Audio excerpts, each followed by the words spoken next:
పశ్చిమ మధ్య బంగాళాఖాతంలో ఏర్పడ్డ మొంతా తుపాన్ ఏపీ తీరం వైపు వేగంగా దూసుకొస్తోంది. గడిచిన 6 గంటల్లో గంటకు 15 కిలోమీటర్ల వేగంతో కదులుతూ వస్తోంది. ఏపీలోని వివిధ ప్రాంతాల్లో తీరాలకు దగ్గరగా వస్తున్న ఈ తుపాన్ ఉధృతి భారీగా పెరుగుతూ వస్తోంది. దీని ప్రభావంతో రాష్ట్రంలో ఉన్న పలు జిల్లాల్లో భారీ వర్షాలు, బలమైన ఈదురుగాలులు కొనసాగుతున్నాయి. వాతావరణ శాఖ తాజా నివేదిక ప్రకారం చూస్తే తుపాన్ ప్రస్తుతం పశ్చిమ మధ్య బంగాళాఖాతంలో తీవ్ర వాయుగుండంగా కొనసాగుతోంది. మరికొన్ని గంటల్లో ఇది మరింత బలపడి ఆంధ్ర తీరానికి దగ్గరగా చేరుకునే అవకాశం ఉందని సూచిస్తోంది.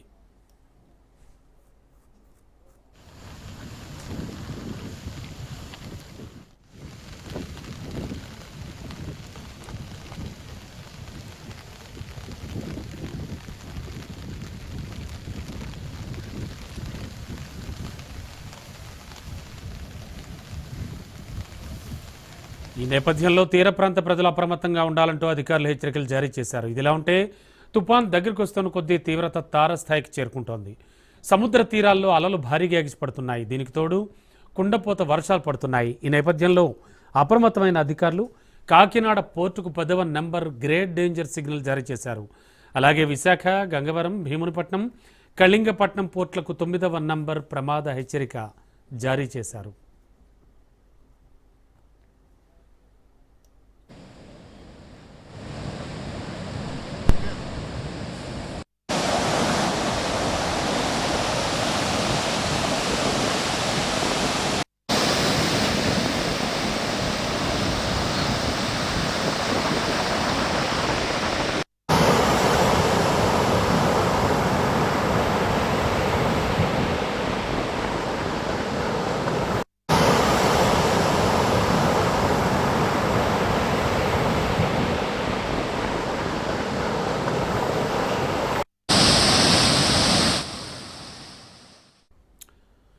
అలాగే మచిలీపట్నం, నిజాంపట్నం, కృష్ణపట్నం ఓడరేవులకు 8వ నంబర్ హెచ్చరిక అమల్లోకి వచ్చింది. సముద్రం అల్లకల్లోలంగా మారిన నేపథ్యంలో మత్స్యకారులు సముద్రయానానికి వెళ్లవద్దని అధికారులు కఠిన ఆదేశాలు జారీ చేశారు. అత్యవసర పరిస్థితులను ఎదుర్కోవడానికి నేషనల్ డిజాస్టర్ రెస్పాన్స్ ఫోర్స్, అలాగే స్టేట్ డిజాస్టర్ రెస్పాన్స్ ఫోర్స్ బృందాలు తీర ప్రాంతాల్లో సిద్ధంగా ఉంచబడ్డాయి. ఇక ఇదే అంశానికి సంబంధించి మరింత అదనపు సమాచారం అందించడానికి మా కరెస్పాండెంట్ దత్తు కాకినాడ నుంచి లైవ్లో సిద్ధంగా ఉన్నారు. స్వామి, ఏం జరుగుతోంది? ఓవరాల్గా చూస్తే కనుక ఈ సాయంత్రానికో ఈ రాత్రికో కూడా తుపాను తీరం దాటవచ్చు కాకినాడ సమీపంలో అంటున్నారు. ప్రస్తుతానికి వాతావరణం ఎలా కొనసాగుతోంది? వాతావరణ శాఖ అధికారుల పోడ్కాస్ట్ ఎలా ఉంది? రమణ, కాకినాడ జిల్లా వ్యాప్తంగా వాతావరణం అయితే కనుక ప్రశాంతంగా ఉందని చెప్పొచ్చు. ప్రస్తుతానికి అయితే కనుక వర్షం లేదు. పొడి గాలులు గాలులు అయితే గాలుల తీవ్రత అయితే మాత్రం దగ్గర దగ్గర విండ్ పవర్ 60 కిలోమీటర్ల వేగంతో ఉన్నట్టు మనకి వాతావరణ శాఖ చెప్తున్న అంచనాల ప్రకారం తెలుస్తోంది. ప్రస్తుతానికి అయితే కనుక మనం ఒక రైల్వే స్టేషన్ లో ఉన్నాం, పిఠాపురం రైల్వే స్టేషన్. ఇది తీవ్ర రద్దీగా ఉండే రైల్వే స్టేషన్. ఈ రైల్వే స్టేషన్ అంతా కూడా నిర్మానుషంగా మారింది. దీనికి కారణం ఏంటంటే ఈ మంతా తుఫాన్ నేపథ్యంలో పలు రైళ్లు, చాలా రైళ్లు రద్దు చేశారు. ఈ టైంకి రకరకాల ట్రైన్స్ అన్ని కూడా ఈ యొక్క స్టేషన్ అంతా ప్రేక్షకులతో నిండుకుని కిటకిటలాడుతూ ఉండేది. ప్రస్తుతం అయితే కనుక చాలా ప్రశాంతంగా ఉంది. రైళ్లన్నీ రద్దు చేయడానికి గల కారణం దీనికి సంబంధించి మరోవైపు చూసుకుంటే కనుక జిల్లా వ్యాప్తంగా మరికొద్ది గంటల్లో తుఫాను తీరం దాడుతుందని చెప్పి వస్తున్న హెచ్చరికల నేపథ్యంలో ప్రభుత్వ యంత్రాంగం అంతా కూడా అలర్ట్ అయింది. అలాగే స్కూళ్లను రద్దు చేసింది. తీర ప్రాంతంలో ఉన్న ప్రజలందరినీ కూడా సురక్షిత ప్రాంతాలకి, పునరావాస కేంద్రాలకి తరలించింది. మనం ఒకసారి చూడొచ్చు, ఇప్పుడు కాకినాడ నుంచి మచిలీపట్నం వరకు ఉన్న ప్రాంతంలో తీరం దాటుతుందని మనకి అంచనా ఉంది. వాతావరణ శాఖ IMD, ఇండియన్ మెట్రాలజికల్ డిపార్ట్మెంట్ చెప్తుంది అంటాం. అయితే 1996 లో కూడా ఒక తుఫాన్ వచ్చింది. ఆ తుఫాన్ కాకినాడ మధ్య తీరం దాటింది, కాకినాడ కాట్రేనికోన మధ్య దాటింది. అప్పుడు వీరంతా ఆ తీరాన్ని, ఆ యొక్క తుఫాన్ని ఎఫెక్ట్ చేసిన పీపుల్. సార్, మీరు 1996 లో తుఫాన్ చూసారా? అప్పుడు పరిస్థితులు ఏ విధంగా ఉంది? ఇప్పుడు చాలా విపరీతమైన గాలులు కూడా వచ్చింది. చాలా మంది అలకల్లోలం అయిపోయింది. ఇప్పుడు పునరావాస కేంద్రాలు కూడా గవర్నమెంట్ తీసుకుందండి. ఇప్పుడు అదే విధంగా కూడా ఎప్పుడు కూడా చాలా విపరీతమైన గాలులు, వర్షాల వల్ల ప్రజలు చాలా ఇబ్బందులు పడుతున్నారు. మెయిన్ పవర్ కట్ అయిపోయిందండి. ఉదయం నుంచి ఇప్పుడు వరకు కూడా పవర్ లేదు. చెట్లు చాలా చోట్ల చెట్లు పడిపోయింది. చెట్లు వల్ల పడిపోయిన వల్ల కరెంట్ సప్లై అంతా ఆగిపోయిందండి. మంచినీళ్ళు లేక, మామూలు వాటర్ లేక చాలా మంది ఇబ్బందులు పడుతున్నారు. సార్, మీ దగ్గరకు వస్తాను. ఒకసారి స్టేషన్ మాస్టర్ మన దగ్గర అందుబాటులో ఉన్నారు. పలు రైళ్లు రద్దు అయ్యాయి, దానికి కారణం ఏంటి అన్న విషయం తెలుసుకునే ప్రయత్నం చేద్దాం. ఏ రైలు రద్దు అయ్యాయి, ఎంతవరకు రద్దు అయ్యే విషయాన్ని అడిగి తెలుసుకునే ప్రయత్నం చేద్దాం. పిఠాపురం రైల్వే స్టేషన్ సంబంధించి స్టేషన్ మాస్టర్ మన దగ్గర అందుబాటులో ఉన్నారు. సార్, ప్రస్తుతానికి అయితే కనుక ఏ రైలు రద్దు అయ్యి ఎంతవరకు ఎన్ని రోజుల వరకు రద్దు అని చెప్పేసి సమాచారం ఉంది దగ్గర ముఖ్యంగా ఆల్రౌండ్ ట్రైన్స్ అయితే ఆ, మన దగ్గర ముఖ్యంగా all round trains east, కొనార్కు, LTT, మచిలీ, Rayagada, next morning Kakinada Visakhapatnam ముఖ్యంగా క్యాన్సిల్ చేయడం జరిగింది. ఇవాళ ఒక్క రోజుకి. రేపు మామూలుగా యథావిధిగా నడుస్తాయి. తర్వాత హెల్ప్ డెస్క్ ఏర్పాటు చేయడం జరిగింది. ఏదైనా ఎమర్జెన్సీ అవసరం అయితే దానికి ఇన్ఫర్మేషన్ ఉంటుంది. ఎమర్జెన్సీ నెంబర్స్ కూడా అందుబాటులో ఉంటాయి.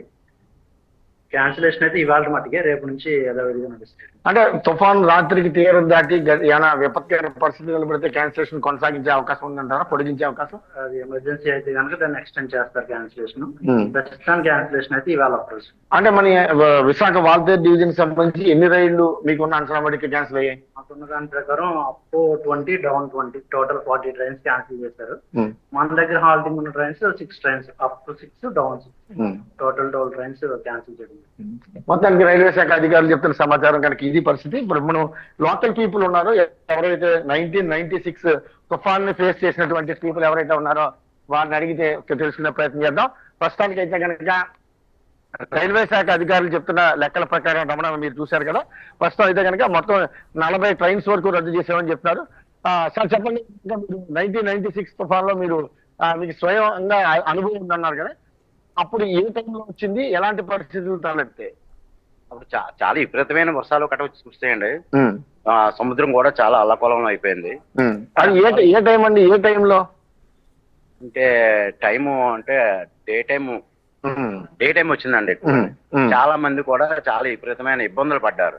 ప్రాణ నష్టం, ఆస్తి నష్టం కూడా జరిగింది. అదే పునరావసరం కాకుండా ఇప్పుడు మన గవర్నమెంట్ తీసుకున్న అభిప్రాయం ప్రకారంగా ఏంటంటే అండి, ఎక్కడికడికి 12,000 మంది సెక్యూరిటీని పెట్టి ప్రతి చోట కూడా ఎక్కడ కూడా ఉప్పాడ కానీ, మన కొత్తపల్లి కానీ, పిఠాపురంలో కానీ, ఎక్కడ వేరే చోట్ల అన్ని చోట్ల కూడా అండి చాలా మంది చాలా బాగా చక్కగా చేస్తున్నారు. గవర్నమెంట్ పరిపాలన చాలా బాగుందండి. పిఠాపురం అయితే పవన్ కళ్యాణ్ ప్రతిసారి కూడా ప్రతి టైంకి లైవ్ లో ఉండి అందరికీ కూడా సూచనలు ఇచ్చి ఎక్కడ ప్రాణ నష్టం, ఆస్తి నష్టం జరగకుండా చూడమని అందరికీ కూడా అండి ఆదేశాలు చేయడం జరిగిందండి. అంటే రాత్రి 9, 10, 11 ఆ ప్రాంతంలో ఈ మంటా తుఫాన్ తీరం దాడుతుందని చెప్పి మనకు అంచనా ఉంది. మీరు ఒక తుఫాన్ని ఫేస్ చేసిన వ్యక్తిగా ప్రజలకు ఇచ్చే సూచన ఏంటంటారు మీరు? ఇప్పుడు అందరూ కూడా అండి జాగ్రత్తలు తీసుకోవాలండి. మెయిన్ ఏంటంటే ఇళ్ళ నుంచి బయట రాకూడదు, చిన్నపిల్లలు కూడా బయట రాకూడదు, ప్రయాణాలు చేయరాదు.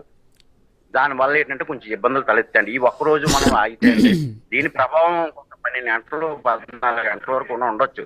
తీరం ఇవాళ దాటిపోద్దండి. దీనికి ఏంటంటే మనం చాలా జాగ్రత్తలు చూసుకోవాలి. పెద్దలు కూడా పిల్లలకి సూచనలు ఇచ్చి బయటకు వెళ్ళకుండా చూసుకోవాలండి. మొత్తానికి అయితే కనుక ఇది 1996 తుఫాన్ ఫేస్ చేసిన వారు అయితే కనుక చెప్తున్న సూచనలు అయితే కనుక ఇది రమణ. ప్రస్తుతానికి అయితే కనుక జిల్లా వ్యాప్తంగా హై అలర్ట్ ఉంది. ఎన్డీఆర్ఎఫ్ దళాలు, ఎస్డీఆర్ఎఫ్ దళాలు, అలాగే ప్రత్యేక భద్రతా దళాలు 135 మంది గజీతగాల్ని మోహరించారు.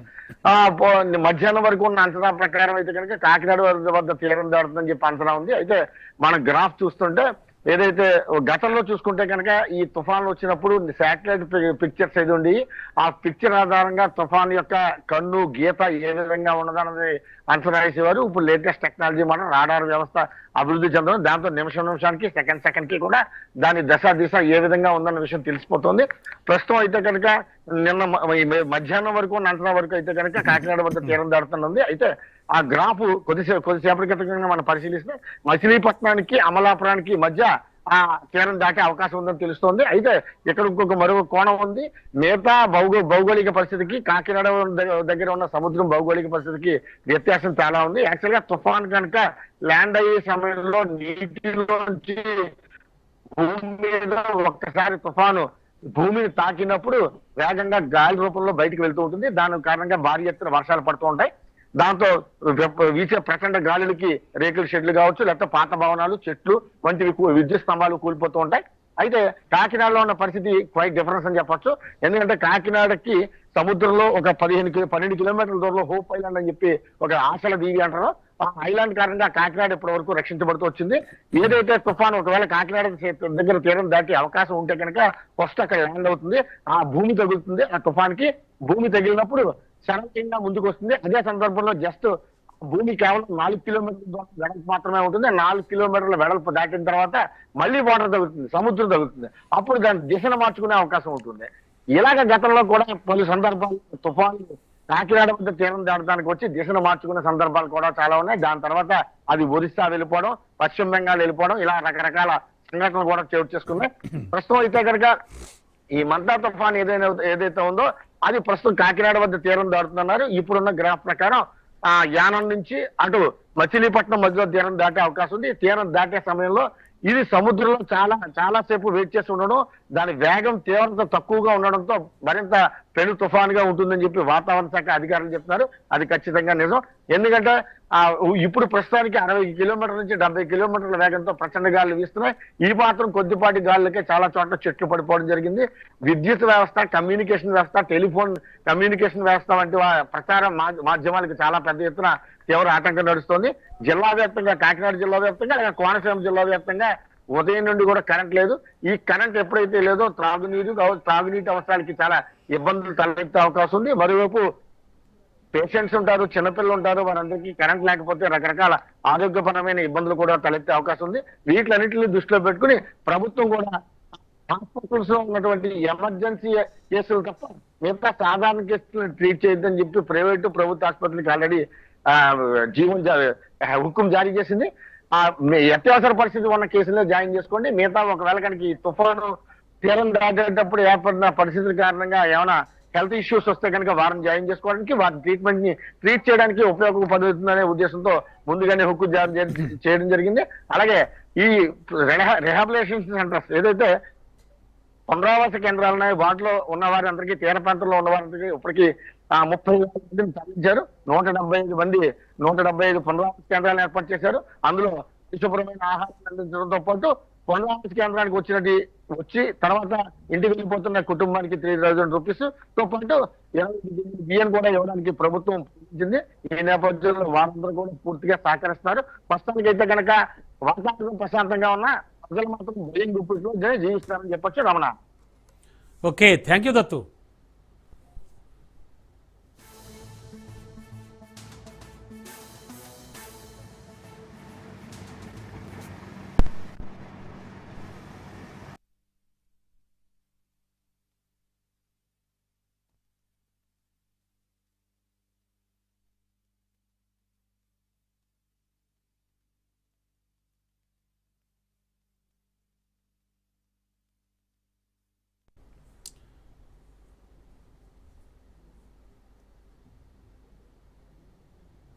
ఎస్, ఓవరాల్గా చూస్తే కనుక మొంతా తుఫాన్ ఏపీలో అల్లకల్లోలం సృష్టిస్తోందని చెప్పొచ్చు. ముఖ్యంగా తీర ప్రాంతాలన్నీ కూడా చిగురుటాకుల్లా వణికిపోతున్నాయి. అండ్ మోరోవర్ ఏపీలో ఈ తుఫాన్ ఎఫెక్ట్ ఇటు తెలంగాణలో కూడా చూపిస్తోంది. ముఖ్యంగా హైదరాబాద్లో అయితే కొద్దిసేపటి క్రితమే వర్షం మొదలైంది. అడపా జల్లులు కూడా పడుతూనే ఉన్నాయి. ఓవరాల్గా సిచ్యువేషన్ ఎలా ఉంది? మరింత అదనపు సమాచారం అందించడానికి మా క్రైమ్ బ్యూరో చీఫ్ మధు సిద్ధంగా ఉన్నారు. మధు, ప్రస్తుతం పరిస్థితి ఏమిటి? మొంతా తుఫాన్ ఏపీనైతే అల్లకల్లోలం చేస్తోంది, రాత్రికి తీరం దాటుతుంది అంటున్నారు. అండ్ ఓవరాల్గా చూస్తే కనుక సిచ్యువేషన్ ఎలా ఉంది? అలాగే ప్రభుత్వ చర్యలు కూడా ఎలాంటి చర్యలు తీసుకున్నాయి? మీరు ఆల్రెడీ గ్రాఫ్ దగ్గర ఉన్నారు, సో ఆ గ్రాఫ్ సంబంధించి ఆ తుఫాన్ దశ ఏమైనా తెలుస్తూ ఉందా? ఏంటి సిచ్యువేషన్? ఒకే ఒక్క రాత్రి కాలం గడిస్తే కానీ ఏం జరిగింది అనేది బయటికి రాదు. డెఫినెట్గా ఆంధ్రప్రదేశ్లో ఉన్నటువంటి కాకినాడ జిల్లాకు సంబంధించి సరౌండింగ్ ప్రాంతాలు ఏవైతే ఉన్నాయో ఆ సరౌండింగ్ ప్రాంతాలలో ఉండేటటువంటి గ్రామాలు అత్యంత కీలకమైనటువంటి గ్రామాలు. మొంతా తుఫాన్ ఏదైతే ఉందో ఈరోజు రాత్రి ఏ క్షణంలోనైనా సరే 11 గంటల లోపలే తీరం దాటే అవకాశం ఉంది. వన్స్ ఆ తీరం దాటి వెళ్ళిపోయిన తర్వాత పరిస్థితి ఏంటి, ఏం జరగబోతుంది? అన్ని చర్యలు చేపట్టామని రాష్ట్ర ప్రభుత్వం చెబుతున్నప్పటికీ కానీ డెఫినెట్గా ఎఫెక్ట్ అయితే ఖచ్చితంగా ఎవరు తప్పించుకోలేరు. అందరినీ కూడా ఆల్మోస్ట్ ఎవరైతే తీర ప్రాంతాలలో నివాసం ఉండేటటువంటి ప్రజలు ఉన్నారో వాళ్ళందరినీ కూడా సురక్షిత ప్రాంతాలకైతే తరలించారు. భోజన వసతి సదుపాయాలు అన్నీ ఏర్పాటు చేసినప్పటికీ కానీ ఒకే ఒక్క భయం అందరిలో కూడా ఉంది. అదే ఈరోజు రాత్రి గడిస్తే చాలు, దేవుడా మమ్మల్ని కాపాడండి, దేవుడా మాకేమీ కాకుండా చూడండి, దేవుడా మా పంటలు నష్టపోకుండా చూడండి, దేవుడా మా ఇండ్లు జాగ్రత్తగా ఉంచండి. కష్టపడి కట్టుకున్న ఇళ్ళైనా పంటలైనా ఏమైనా సరే ఈ ఒక్క రాత్రి గడిస్తే తప్ప ఏది ఉండింది ఇప్పుడున్నది రేపటికి ఉంటుందా అనే డౌట్ లేదు. ఖచ్చితంగా కూడా ఒక బీభత్సం, ఒక రాక్షస రాగా ఇప్పుడు రాబోతుంది. ఈ మొత్తం మొంతా తుఫాన్ ఏదైతే ఉందో జస్ట్ ఒకే ఒక్క 3 గంటల్లో మొత్తం ఊడ్చుకొని వెళ్ళే అవకాశం అయితే లేకపోలేదు. అసలు ఏంటి ఈ మొంతా తుఫాన్కు సంబంధించి రైట్న ఉన్నటువంటి సిచ్యువేషన్ అయితే మీకు ఎక్స్ప్లెయిన్ చేస్తాను. పూర్తిగా కూడా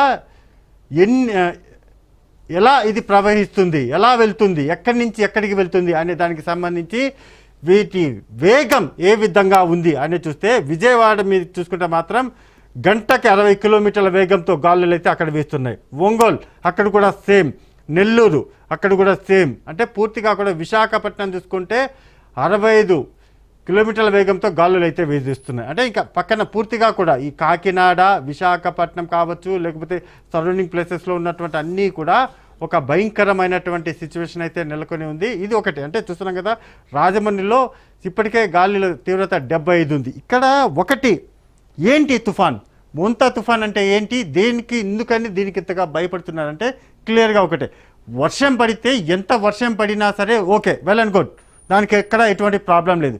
కానీ ఆ వర్షానికి తోడుగా ఏదైతే భారీ వర్షం ఉంటుందో ఆ భారీ వర్షానికి తోడుగా ఈదురు గాలులు రావడం, అంటే గాలుల తీవ్రత ఏదైతే ఉంటుందో 100 కిలోమీటర్లు గాలి తీవ్రత 100 కిలోమీటర్లు వస్తే ఒక మనిషి నిలబడగలడా? 100 కిలోమీటర్ల వేగంతో గాలుల తీవ్రత వస్తుంది. అది ఎలా వస్తుందంటే ఈ మొంతా తుఫాన్ ఏదైతుందో అది దగ్గరుండి తీసుకొని వస్తుంది. అలా తీసుకొని వస్తున్నటువంటి ఆ తీవ్రత అంతా కూడా ఇప్పుడు కాకినాడ మచిలీపట్నం ఏదైతే ఉందో ఆ కాకినాడ మచిలీపట్నం మీదుగా ఇది వెళ్ళబోతుంది. సో ఇక్కడ మీకు రెండో మ్యాప్ చూపిస్తాను. ఇక్కడ మీకు రెండో మ్యాప్ చూపిస్తే సిచ్యువేషన్ ఎలా ఉంది, అసలు ఎక్కడ ఇది మొదలయ్యింది అనే దానికి సంబంధించి కూడా మీకు చూపిస్తాను.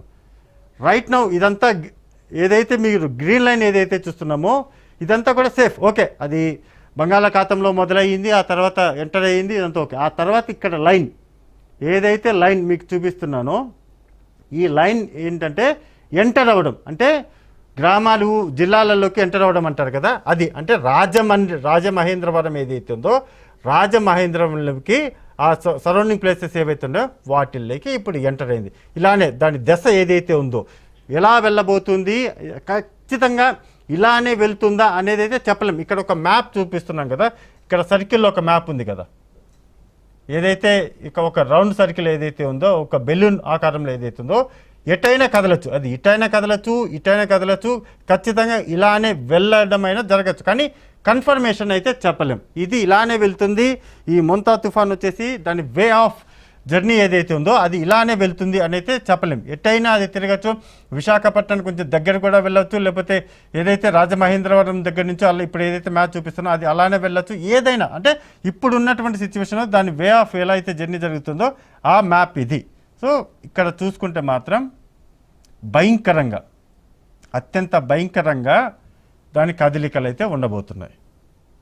ఇదొకటైతే ఇక్కడ నెక్స్ట్ చూసుకుంటే దాని వేగం కావచ్చు, దాని ప్రమాదానికి సంబంధించినటువంటి ఏదైతే మొంతా తుఫాన్ ఉందో ఈ సర్కిల్, ఇన్ సర్కిల్ ఏదైతే మీకు చూపిస్తున్నానో ఇన్ సర్కిల్కి సంబంధించి ఎఫెక్ట్ కాబోతున్నటువంటి ప్రాంతాలు ఏవైతే ఉన్నాయో మెయిన్గా ప్రధానంగా రాజమహేంద్రవరం ఏదైతే ఉందో ఆ రాజమహేంద్రవరం ఏదైతే ఉందో మీకు మ్యాప్లో చూపిస్తాను. ఇప్పుడు రాజమహేంద్రవరంలో ఇప్పటికే గాలి తీవ్రత 70 కిలోమీటర్లు, అంటే గంటకు 70 కిలోమీటర్ల వేగంతో రాజమహేంద్రవరంలో వీధులు గాలులు వీస్తున్నాయి. అంటే ఇంకొక 30% ఆల్రెడీ పెరుగుతుంది, అది 70 to 75 మధ్యలో వేగంగా పెరుగుతుంది. అది ఇంకొక 30% కనుక పెరిగితే మాత్రం 100కు చేరుతుంది. వన్స్ అది చేరిన తర్వాత రాజమండ్రిలో 100 తీవ్రత గాలులు వీస్తే ఖచ్చితంగా సరౌండింగ్ ప్లేసెస్ ఏవైతే ఉన్నాయో ఆ సరౌండింగ్ ప్లేసెస్ అంతా కూడా భారీగానే నష్టపోయే అవకాశం ఉంది.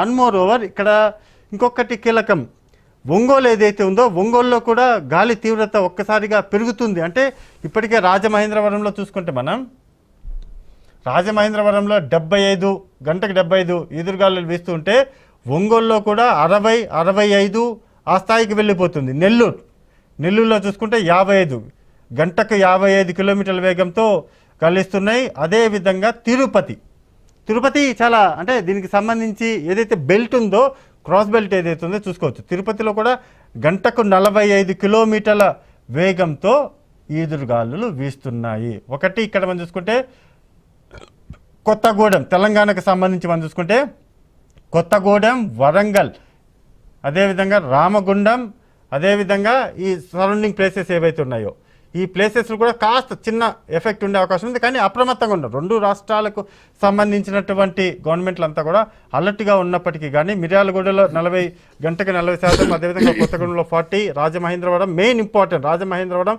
విశాఖపట్నం, విజయవాడ, ఒంగోలు, నెల్లూరు ఈ ప్రాంతాలు ఏవైతే ఉన్నాయో అంటే ఈ క్రాస్ బెల్ట్ చూసుకుంటే ఈ సర్కిల్ ఏదైతే ఉందో ఈ సర్కిల్ అనేది మోస్ట్ ఇంపార్టెంట్.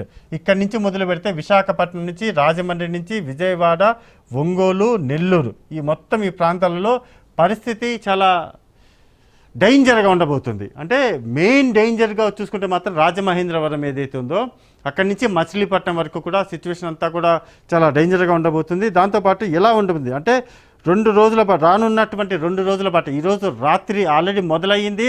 ఈ ఏదైతే మోంతా తుఫాన్ ఉందో ఆ తుఫాన్ ఆల్రెడీ దాన్ని ఎంటర్ అయిపోయింది. కాబట్టి ఏ జిల్లాలు ఎలా ఉండబోతున్నాయి, ఏ పరిస్థితి ఎలా ఉండబోతుంది అనే దానికి సంబంధించినటువంటి కీలకమైనటువంటి ఇన్ఫర్మేషన్ ఇప్పుడు మనం చెప్పబోతున్నాము. ప్రధానంగా మనం చూసుకుంటే ఉత్తర కోస్తాంధ్ర ఏదైతే ఉందో ఉత్తర కోస్తాంధ్రకు సంబంధించి వాతావరణ శాఖ ఇస్తున్నటువంటి హెచ్చరికలు ఈ మోంతా తుఫాన్ ఏదైతే ఉందో ఆ మోంతా తుఫాన్కు అనుగుణంగానే వాళ్ళు ఇస్తున్నటువంటి భారీ నుంచి అతి భారీ వర్షాలు పడే అవకాశం ఉంది. అదేవిధంగా కూడా గంటకు 60 నుంచి 70 కిలోమీటర్లు, అదేవిధంగా 80 కిలోమీటర్లు, క్రమంగా 90 నుంచి 100 కిలోమీటర్లు. మెయిన్గా మళ్ళీ చెప్తున్నాను, ఉత్తర కోస్తాంధ్ర ఏదైతే ఉందో ఉత్తర కోస్తాంధ్రకు సంబంధించి వివరాలు ఇప్పుడే మనకు లేటెస్ట్గా బయటకు వచ్చాయి. 90 నుంచి 80 కిలోమీటర్లు, అదేవిధంగా గరిష్టంగా 110 కిలోమీటర్ల వేగంతో గాలులు వీచే అవకాశం ఉంది. అదేవిధంగా భారీ వర్షాలు, అతి భారీ వర్షాలు కూడా ఈ ప్రాంతంలో ఉత్తర కోస్తాంధ్ర ఏదైతే ఉందో అక్కడ భారీ వర్షాలు అయితే కురవబోతున్నాయి. దక్షిణ కోస్తాంధ్రకు చూసుకుంటే మాత్రం ఇక్కడ కూడా వాతావరణ శాఖ చాలా క్లియర్గా గంటకి 120 కిలోమీటర్ల వేగంతో ఈదురుగాలులు, అదేవిధంగా భారీ వర్షం కూడా ఇక్కడ ఉండబోతుంది. వన్ మోర్ ఇంకా మిగిలినటువంటి ప్రాంతాలు ఏవైతే ఉన్నాయో మిగిలినటువంటి జిల్లాలలో కూడా సిచ్యువేషన్ ఏమాత్రం కూడా కంట్రోల్ లేదు. ఒకటి రాయలసీమ, ఇంకా ఇప్పటికే ఉత్తరాంధ్ర కోస్తాంధ్ర 2 చూసాము. రాయలసీమ జిల్లాలకు చూసుకుంటే మాత్రం వాతావరణ శాఖ ఇస్తున్నటువంటి హెచ్చరికలలో ఇక్కడ కూడా పూర్తిగా కూడా భారీ వర్షాలు పడే అవకాశం ఉంది. ఇక్కడ కూడా 110 కిలోమీటర్ల వేగంతో ఈదురుగాలులు వీచే అవకాశం లేకపోలేదు అనేటటువంటి డీటెయిల్స్ను కూడా వీళ్ళు ఇవ్వడం జరిగింది. ఇంకా నెక్స్ట్ చూద్దాం. అంటే ఇప్పుడు ఎక్కడ ఉంది ఈ తీరానికి సంబంధించి ఏదైతే మోంతా తుఫాన్ ఉందో ఈ మోంతా తుఫాన్ ఎక్కడుంది అనే దానికి సంబంధించి లైవ్ అప్డేట్స్ ఇప్పుడు మీకు అందించబోతున్నాము. మీకు చూడొచ్చు లైవ్ శాటిలైట్ అప్డేట్స్ ఏవైతే ఉన్నాయో ఆల్రెడీ ఎంటర్ అయ్యింది. ఇదంతా కూడా రాజమహేంద్రవరం, ఇక్కడ పాలకొల్లు మీకు చూపిస్తాను, రాజోలు ఇక్కడ మీరు చూడొచ్చు. రాజోలు ఏదైతే ఉందో ఆ రాజోలుకి సంబంధించినటువంటి ఈ మార్గం ఏదైతే అంటే ఈ సరౌండింగ్ ప్లేసెస్ అంటారు, అంటే చుట్టుపక్కల ఉండేటటువంటి గ్రామాలు ఏవైతే ఉన్నాయో ఆ గ్రామాలు ఇవి పాలకొల్లు, రాజోలు, అదేవిధంగా ఆచంట, పెనుమంట, తణుకు, తాడేపల్లి గూడెం ఇవన్నీ కూడా సరౌండింగ్స్లో ఉన్నటువంటి ప్లేసెస్ ఏవైతే ఉన్నాయో వాటి మీదుగా ప్రస్తుతం ఇదంతా కూడా ముందుకైతే సాగుతుంది. ఏ క్షణంలోనైనా సరే అంటే మనం ఎవరిని కూడా భయపెట్టాలనో లేకపోతే వేరే ఉద్దేశం అయితే మనకు లేదు. ఒకటే జాగ్రత్త అనేది ఇంపార్టెంట్, మోస్ట్ ఇంపార్టెంట్. ఈరోజు రాత్రి అనేది ఎంత కీలకమో రానున్న 2 రోజులు కూడా అంతే కీలకము. ఎందుకు అంటే ఈరోజు రాబోతున్నటువంటి మోంతా తుఫాను తీరం దాటుతుంది. తీరం దాటిన తరువాత వన్స్ అది తీరం దాటిన తర్వాత అది చేసినటువంటి బీభత్సం ఏదైతే ఉందో బీభత్సమే మోస్ట్ ఇంపార్టెంట్. ఇప్పుడు ఆ బీభత్సానికి సంబంధించినటువంటి మొత్తం అన్ని జాగ్రత్తలు తీసుకున్నామని ఏపీ గవర్నమెంట్ చెప్తున్నప్పటికీ కానీ ప్రజల్లో ఒక భయం అయితే ఉంది. ఈ రాత్రి డెఫినెట్ గా కూడా మోంతా తుఫాన్ సృష్టించబోతున్నటువంటి ఈ భయంకరమైనటువంటి ఈ తుఫాన్ ఏదైతే ఉందో దీనివల్ల ఎంతమంది ప్రాణాలు కోల్పోతారు, ఎంతమంది దీనికి సంబంధించినటువంటి ఆస్తి నష్టం కావచ్చు, పంట నష్టం కావచ్చు, ఇవన్నీ కూడా కోల్పోయే అవకాశం ఉంది. మనం కూడా మనం కూడా రాజ్ న్యూస్ తరపు నుంచి కూడా ఒకటే ఒక పిలుపునైతే ఇస్తున్నాము. మీరు జాగ్రత్తగా ఉండండి. మీకు కావాల్సినటువంటి అంటే 2-3 రోజుల పాటు మీకు కావాల్సినటువంటి సరుకులు ఏవైతే ఉంటాయో, వస్తువులు ఏవైతే ఉన్నాయో వాటి జాగ్రత్తగా పెట్టుకోండి. అండ్ మరో ఎవరైతే ఏజ్డ్ పీపుల్ ఎవరైతే ఉంటారో ఆ ఏజ్డ్ పీపుల్కి సంబంధించి మోస్ట్ ఇంపార్టెంట్, వాళ్ళు ఒక్కసారిగా ఆ ఉధృతి అనేది వస్తే ఎటు వాళ్ళు కదలలేని పరిస్థితి. అంటే యువకులు వాళ్ళు ఎవరైనా ఉంటే మాత్రం ఖచ్చితంగా వాళ్ళు వెళ్ళొచ్చు, కాస్త తప్పించుకునే ప్రయత్నం చేయొచ్చు. కానీ చిన్నపిల్లలు, వృద్ధులు ఎవరైతే ఉంటారో వాళ్ళని ఇప్పటికే వాళ్ళని ఏదైనా సేఫ్ ప్లేస్ ఏదైతే ఉంటుందో సురక్షిత ప్రాంతానికి తరలించడం అనేది చాలా జాగ్రత్త. స్థానికంగా ఉండేటటువంటి యువత ఎవరైతే ఉంటారో వాళ్ళు అప్రమత్తంగా ఉండాలి. వాళ్ళందరూ కూడా ఎవరైతే ఇళ్లలో తీవ్రంగా ప్రభావితం పడుతుంది అనేటటువంటి హౌసెస్లో ఉండేటటువంటి ఏజ్డ్ పీపుల్ ఎవరైతే ఉంటారో వాళ్ళను తక్షణమే అయినా సరే తరలించేసి వాళ్ళను గవర్నమెంట్ ఏర్పాటు చేసినటువంటి పునరావాస కేంద్రాలు ఏవైతే ఉన్నాయో వాటిలోకి వెళ్ళాలి. అక్కడ పూర్తిగా కూడా ఆహారానికి సంబంధించి, అదేవిధంగా మంచినీటి సదుపాయాలు, చిన్నపిల్లల కోసం, మహిళల కోసం ప్రత్యేక ఏర్పాట్లు చేశారు. హెల్ప్ లైన్ నెంబర్లు కూడా ఇచ్చారు కాబట్టి వాటికి ఏర్పాటు చేసుకుని వెంటనే వెళ్ళిపోవడమే. కానీ ఏమీ కాకూడదు, ఎవరికి ప్రాణ నష్టం జరగకూడదు. ఆస్తి నష్టము, పంటలు ఏవైతే ఉన్నాయో ప్రధానంగా పంట నష్టం జరగకుండా, ప్రాణ నష్టం జరగకుండా ఉంటే ఇంకా మిగతా మెంత తుఫాన్ ఏం చేసుకుని పోయినా ఇంకా ఎవరికి ఏం నష్టం లేదు. కానీ మెయిన్ రెండే, ఒకటి ప్రాణ నష్టం, 2 పంట నష్టం. ఈ 2 జరగకుండా ఉంటే ఖచ్చితంగా అమ్మయ్య అనొచ్చు. అలా కాకుండా ఈ రాకాసి మెంత తుఫాన్ ఏదైతే ఉందో ఇది కనుక అది వెళ్తున్నటువంటి వే ఏదైతే ఉందో ఈ అనుకున్నట్టు వే ప్రకారం వెళ్తే మాత్రం భారీగానే, అది మనం చెప్పలేము, అతి భారీగానే నష్టం ఉండబోతుంది. కానీ పూర్తిగా కూడా ఇప్పటి వరకు కూడా అధికారులు కూడా ప్రత్యేక టీములను ఏర్పాటు చేసి ఆ స్థానాలు దింపినప్పటికీ కానీ చూడాలి, ఆ దేవుడు ఇకనైనా కరుణించి తుఫాను తీవ్రతను అంటే తుఫాన్ అయితే ఇంకా ఆగే ప్రసక్తే లేదు. ఖచ్చితంగా దాని తీవ్రతను తగ్గించి ఎక్కడ ఇటువంటి నష్టం జరగకుండా చూస్తే వెల్ అండ్ గుడ్గా అయితే మనం చెప్పచ్చు. Okay, thank you Madhu.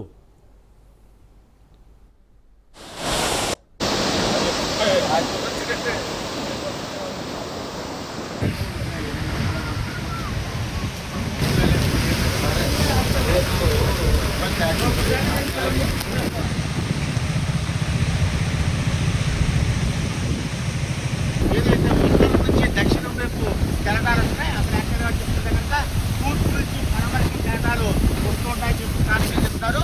ఇక్కడ దక్షిణం వైపు కట్ట అవుతున్నాయి, అంటే సముద్రంలో అల్లడి ఉంటేనే ఇలాంటి పరిస్థితి కలపడం ఉంటుందని చెప్పి ఈ యొక్క స్థానికులు చెప్తున్నారు. ఆధార్ ఏదైతే ఉందో ఇదంతా కూడా కాకినాడ నుండి. ముందుగా మీ అందరికీ కూడా తెలుసు, ఈ తుఫాను ప్రభావం వల్ల మనం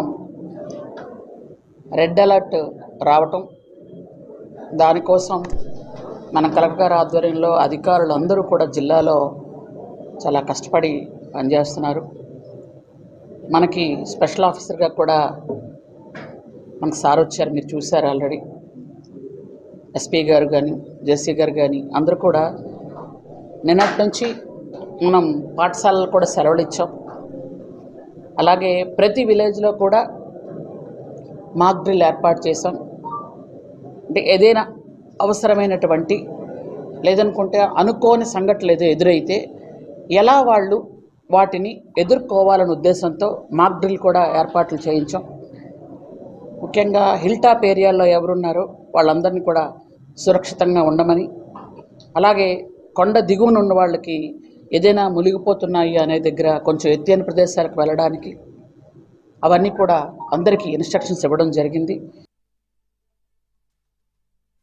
ముందుగా మీ అందరికీ కూడా తెలుసు, ఈ తుఫాను ప్రభావం వల్ల మనం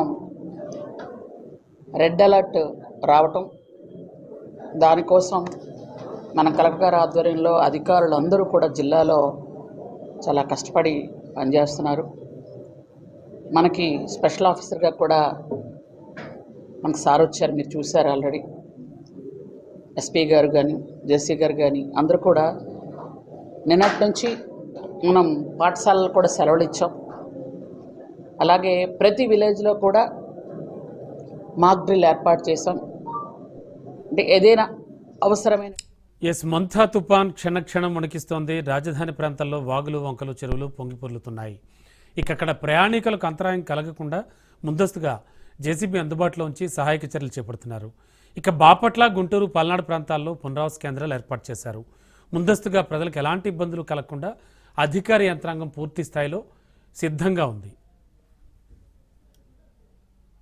గంటకి వరద నీరు పెరుగుతా ఉంది. ఎక్కడ చూసినా అటు ఆంధ్రప్రదేశ్ సంబంధించినటువంటి అటు కాకినాడ విశాఖకు సంబంధించినటువంటి సముద్రాలు కూడా పొంగి పొర్లుతున్నటువంటి పరిస్థితి కనపడుతుంది. ప్రస్తుతం మనం రాజధాని వెలగపూడిలో మనం ఉన్నాం. పూర్తి స్థాయిలో కూడా అధికార యంత్రాంగాన్ని రాష్ట్ర ముఖ్యమంత్రి నారా చంద్రబాబు నాయుడు, అదేవిధంగా ఉప ముఖ్యమంత్రి పవన్ కళ్యాణ్ కూడా సమీక్ష నిర్వహించారు. టెలికాన్ఫరెన్స్ ద్వారా కూడా అధికార యంత్రాంగానితో పాటు ప్రజాప్రతినిధులు కూడా పూర్తి స్థాయిలో సహాయక చర్యల్లో పాల్గొనాలని కూడా ఇప్పటికే ముఖ్యమంత్రి ఆదేశాలు అయితే జారీ చేసినటువంటి పరిస్థితి కనపడుతుంది.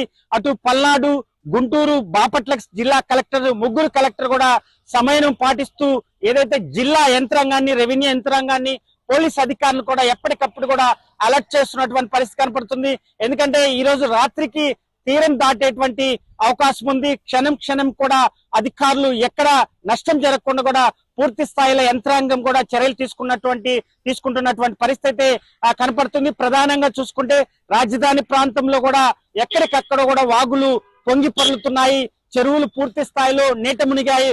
ఏదైతే మరి రాకపోకలు ఇబ్బందులు రాకుండా కూడా ఎక్కడికక్కడ కూడా జేసీపీలు ఏర్పాటు చేశారు. ప్రస్తుతం రాజధానిలో మనం ఉన్నాం. రాజధానికి సంబంధించినటువంటి ముఖ్యమంత్రి నారా చంద్రబాబు నాయుడు అధ్యక్షతన ఆల్ జిల్లా కలెక్టర్ సంబంధించి అన్ని జిల్లా కలెక్టర్ సంబంధించి కూడా అత్యంత ప్రమాదకరంగా ముంచుకొస్తున్నటువంటి రాత్రి తీరం దాటనున్న మొంతా తుఫానుకు సంబంధించి ఎలాంటి జాగ్రత్తలు తీసుకుంటున్నారు ప్రభుత్వం తరపున మంత్రి లోకేష్ మీడియాతో మాట్లాడుతున్నారు. లైవ్ లో చూద్దాం. కాల్ అయిన తర్వాత రాష్ట్ర ప్రభుత్వం కూడా కేంద్ర ప్రభుత్వానికి ప్రత్యేకంగా ప్రధానమంత్రి కార్యాలయానికి రియల్ టైం రిపోర్ట్స్ కూడా పంపిస్తాం జరుగుతుంది. ప్రధానమంత్రి గారు కూడా రాష్ట్రానికి ఏం కావాలన్నా మీరు చెప్పండి, అన్ని ఏర్పాట్లు చేస్తామని ఆయన కూడా చాలా క్లియర్గా ఉన్నారు.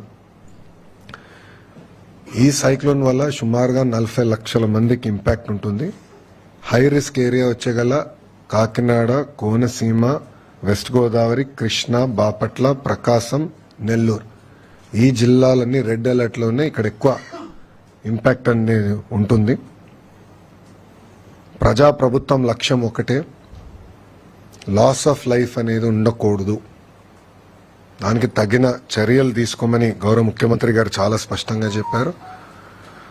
ఒక పక్కన డిజాస్టర్ మేనేజ్మెంట్ మంత్రిగా అనిత గారు, ఆర్టీజీఎస్ మంత్రిగా నేను, ఇద్దరికి పర్ఫెక్ట్ కోఆర్డినేషన్ సింక్తో గత 24 గంటల నుంచి మేము కూడా రియల్ టైం ఇది మానిటర్ చేస్తాం జరుగుతుంది. ప్రోయాక్టివ్గా సుమారుగా 1328 గ్రామాల్లో ఎక్కడైతే ముంపు ఉంటుందో, ఎక్కడైతే ఇంపాక్ట్ ఎక్కువ ఉంటుందో అక్కడ ఇవాక్యుయేషన్ కూడా నిర్వహిస్తాం జరిగింది. 3465 మంది ప్రెగ్నెంట్ ఉమెన్ని కూడా, అంటే రాబోయే 15 రోజుల్లో ఎవరైతే డెలివరీ చేస్తారో వాళ్ళని కూడా ప్రొయాక్టివ్గా ఇవాక్యుయేట్ చేస్తాం జరిగింది. వాళ్ళకి కావాల్సిన పౌష్టికాహారం కానీ అన్ని కూడా ప్రభుత్వం అందజేస్తాం జరుగుతుంది. ఇంతేకాకుండా 1906 టెంపరరీ షెల్టర్స్ కూడా ఏర్పాటు చేశాం. అక్కడ కావాల్సిన రిలీఫ్ మెటీరియల్స్ అని కూడా ఇప్పటికీ పంపించాం.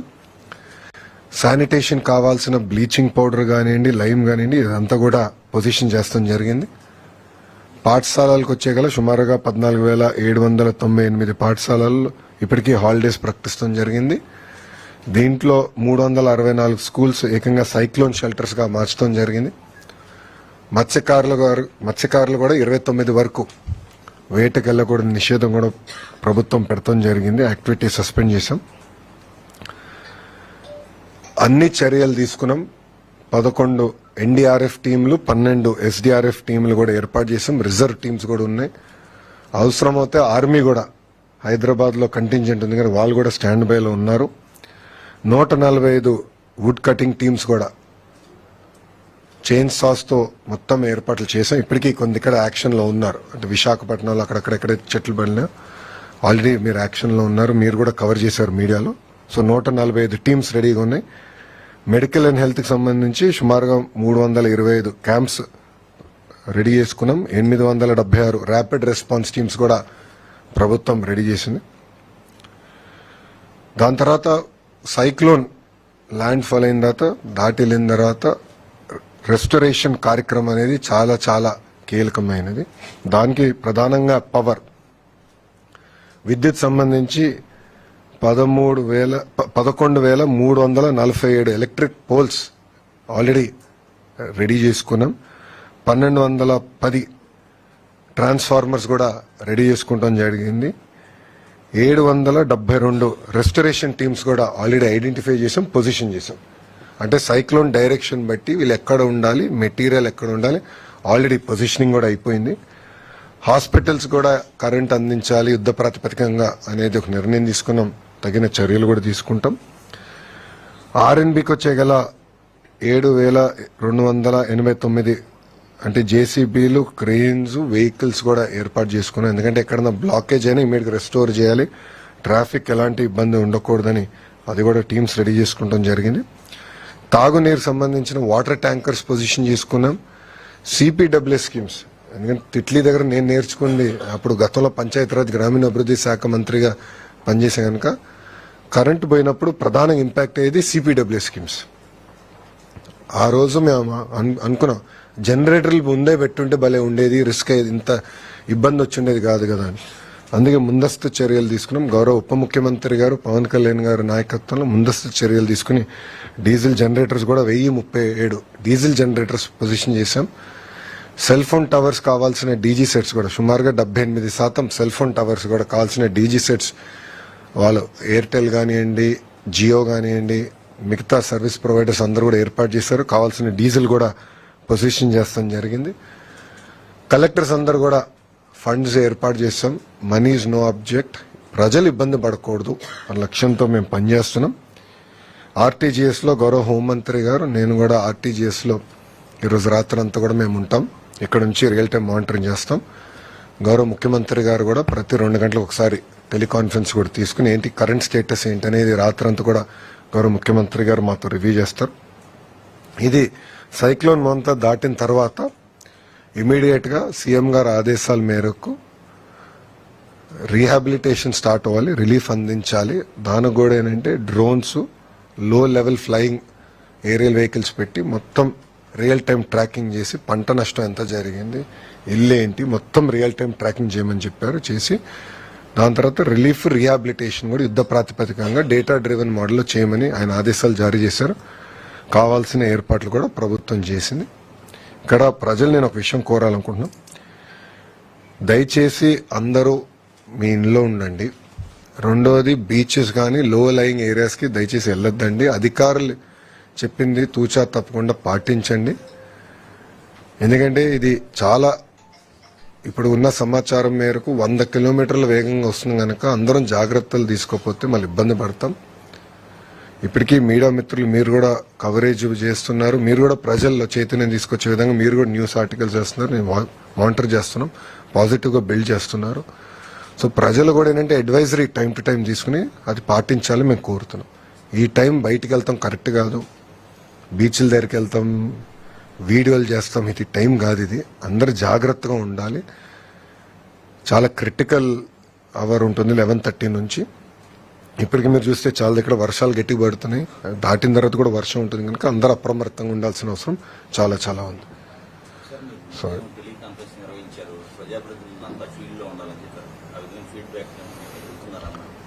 ఇప్పుడు పొద్దున గౌరవ హోంమంత్రి గారు మేము ఇద్దరం కలిసి అందరితో ఎమ్మెల్యేలతో, ప్రజాప్రతినిధులు, ఎమ్మెల్యేలతో, ఎంపీలతో కూడా మాట్లాడాం. వాళ్ళ దగ్గర నుంచి కూడా ఫీడ్బ్యాక్ తీసుకున్నాం ఎక్కడెక్కడ ప్రాబ్లం ఉంది. గోపాల్పురం ఎమ్మెల్యే గారితో మాట్లాడడం, ఎర్రకాలువ పొటెన్షియల్గా ప్రాబ్లం ఉందంటే దానికి కావాల్సిన చర్యలు మేము సెంటర్లో ఇక్కడ తీసుకున్నాం. ఆయన కూడా యాక్షన్లోకి దిగి అక్కడ లోకల్గా ఆయన కోఆర్డినేట్ చేస్తున్నాం.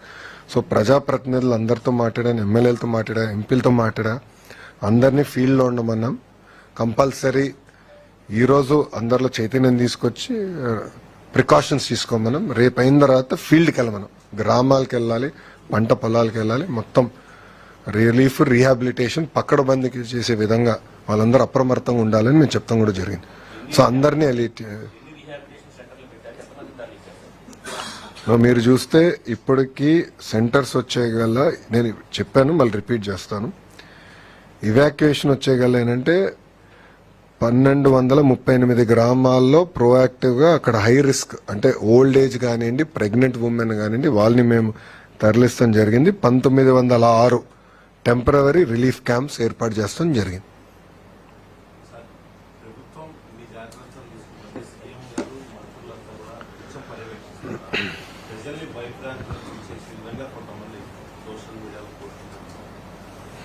అంటే ఇనీషియల్గా కొంతమంది చేశారు, దానిపైన యాక్షన్ ఏముంటుంది అనేది మేడం గారు తీసుకుంటారు. బట్ ఇప్పుడు మా ఫోకస్ అంతా ప్రజల్ని అప్రమత్తం చేయాలి, అదేవిధంగా వాళ్ళ చైతన్యం తీసుకురావాలి, మళ్ళీ ప్రభుత్వం పరంగా రిలీఫ్ రీహాబిలిటేషన్ కూడా మేము రెడీ అవ్వాలి.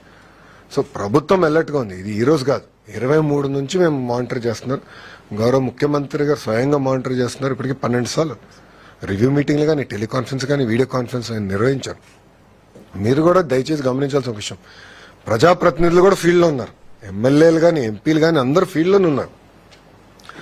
మా గొట్టిపాటి రవి గారు ఎనర్జీ మినిస్టర్ అక్కడనే ఉన్నారు.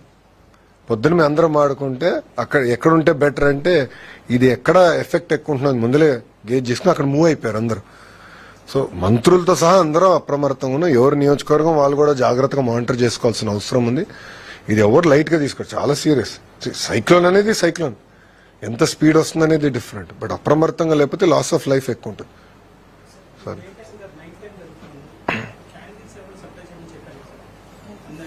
అది ఆల్రెడీ ఎక్కడైతే ఎక్కువ ఎఫెక్ట్ ఉందో అక్కడ ఆల్రెడీ ప్రిపేర్ చేసాం.